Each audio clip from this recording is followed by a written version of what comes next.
already feeling bad enough about things. Right now, our NBA draft expert, Jim Clib, president of Clib Hoop Scouting Services. Great to have you here to talk about some of these players. Thanks for coming in. Let's talk hoops. All right. Jordan Hamilton, we just had the guys pegging him as a future Houston Rocket. What are his pros and cons? He's an NBA-ready player right now as far as his offense is concerned. He'll go out there and get buckets. Probably not going to be a very helpful defensive-minded player. He's from California. A little bit of a question, is he going to play defense? Is he going to have a high enough motor? But right now, he's good for NBA buckets to insert him into a game. All right, so he's coming out of Texas. Next guy here, Tyler Honeycutt. You know, UCLA didn't have a banner UCLA-type season. Maybe not as big a name as other UCLA draft picks going first round as in the past, but he can fly. A two-and-done guy, 6'8", only about $185, $190, so he clearly is going to have to bulk up. One number for you to remember on Honeycutt, 1.3 blocks per personal foul. So great length and athleticism to block shots, but not the toughest guy, so the personal fouls are going to be lower. It's a very intriguing profile, but he's a guy who's going to need some seasoning and obviously some bulk. All right, we heard Coach Jordan sending him to Golden State already as a lottery pick. Now, one guy who's one of the all-time winners at one of the all-time winningest programs, Kyle Singler. How ready is he now for the NBA level after his 4 years at Duke? I think each year he stayed in school, he could have gone out into any of those previous drafts. As he stayed longer, he got better as far as savvy is concerned. Basketball IQ went up levels. He's not as sexy a name right now because other guys have leapfrogged above him. But again, this NBA readiness, I believe you can throw him out on the floor now in an NBA setting. He's got scrappiness. He'll know how to fit in with other really good players. And that's an attribute that a lot of these younger guys simply don't have. All right, Jim Klibanoff, great having you. And whether these guys are NBA ready doesn't mean they're ready for the real world that they're about to enter as we send things over to Wally and the guys. Biggest adjustment. Check out more on gems in the NBA draft with Adam Zucker. All right, John, thanks a lot. There are some guys out there who could end up playing in Europe eventually as we take a look at those slated for the second round in several mock drafts, guys who could turn into gems as teams plan for the future. Sponsored by HotelPlanner.com, our NBA draft expert Jim Klibanoff joining us here on this show again. And there's some big names out there. A lot of people say they're second rounders.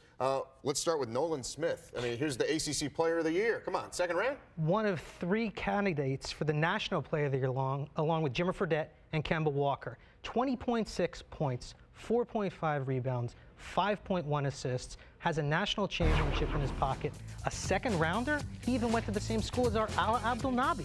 Played for Krzyzewski, can play defense, can play point guard, can play some off the ball. For him to drop into the second round, this is a potential George Hill caliber player.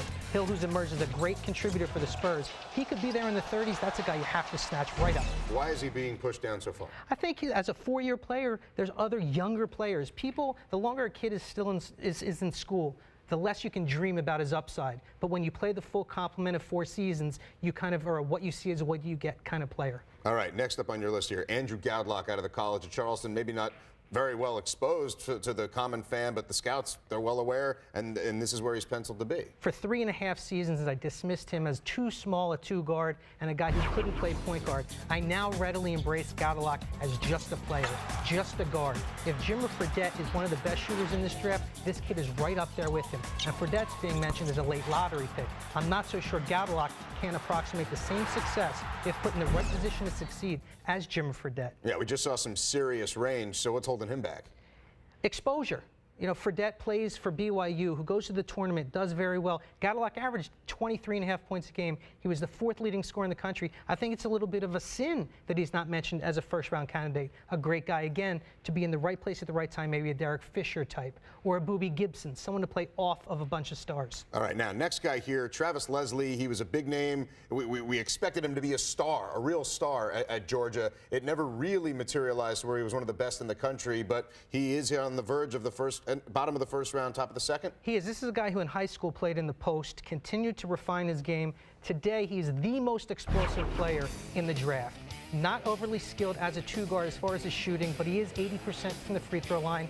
His range extends to maybe 17 feet, so he is a work in progress. But again, when you talk about the best available athlete, or you talk about getting more athletic in war rooms, front office folks will throw those phrases around a lot. This is the guy you have to grab. And if the offense doesn't translate, he's got the tools to be an excellent defender. All right, a raw talent. Give me somebody off the radar completely, someone who we've never even seen on TV even.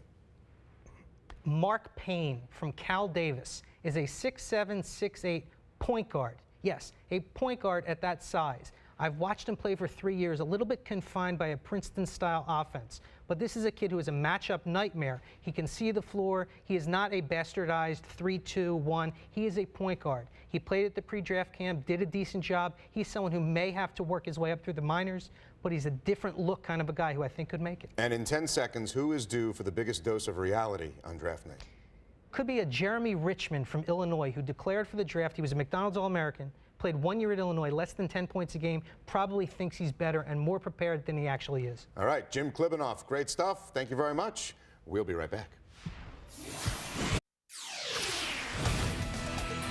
All right, we're back on this hour-long draft special, talking about teams rebuilding or reloading, and some teams are going to have to do one of those two things when some stars of next year's draft decide to go pro. Guys who really could have been in this year's draft. Jim Klibanoff, a great NBA scout, mining all this talent for us, and these guys, they roll off the tongue, starting with Terrence Jones from Kentucky. Everyone thought he'd be a one-and-done guy.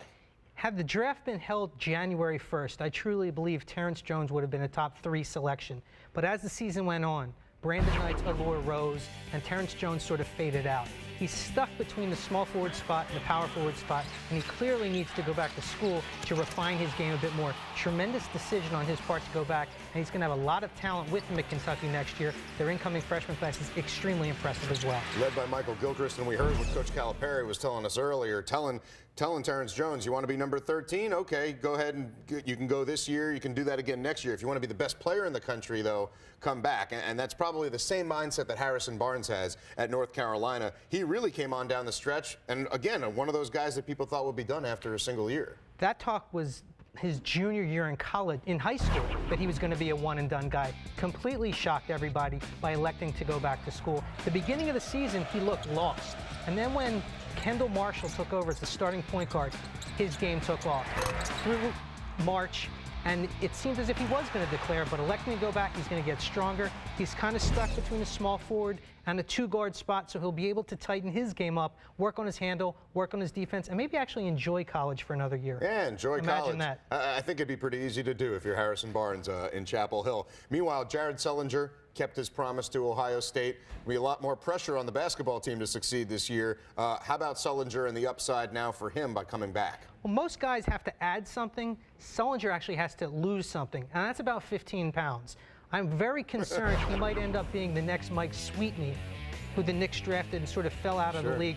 Jared Sullinger dominated college basketball as a freshman, but when he got to play against grown men, he's not going to have the agility, the quickness, or the explosion at this weight. If he's able to reshape his body, drop 15 pounds, he's going to be a much more effective pro prospect. If he wants to dominate college, he can do that. But if he wants to play against the grown men, he's got to do some work. Now, we talked about earlier how Ohio State does have some of those pieces coming back, unlike other schools out there. And how about at Baylor, Perry Jones? Here's another guy, pegged as a one-and-done, even had to sit out some games, but he'll be coming back for more.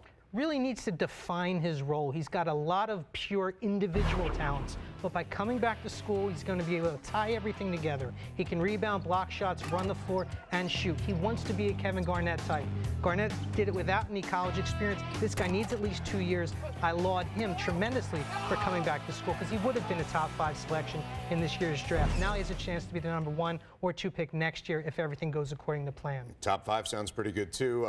Those guys are the known entities. How about a couple sleepers that are out there for next year no one's heard of? I'll give you 2 guys who elected to shun bigger programs to play for their fathers. You've got Ray McCallum Jr. at Detroit, who is a pure point guard at 6'3", 6'4", averaged about 13 points a game this year. His father's the coach. He's really going to learn quite a bit under him. He's got a big post player named Eli Holman in the post, so he can really work together with him, his 2-man game. A very interesting player who will add about 10 pounds of muscle. He has a real chance to be a star next year. Another player named Trey Ziegler, who played at Central Michigan, the alma mater of Chris Kaman and Dan Marley. So he's going to have a chance to be the next Chippewa and take his step to step into the NBA.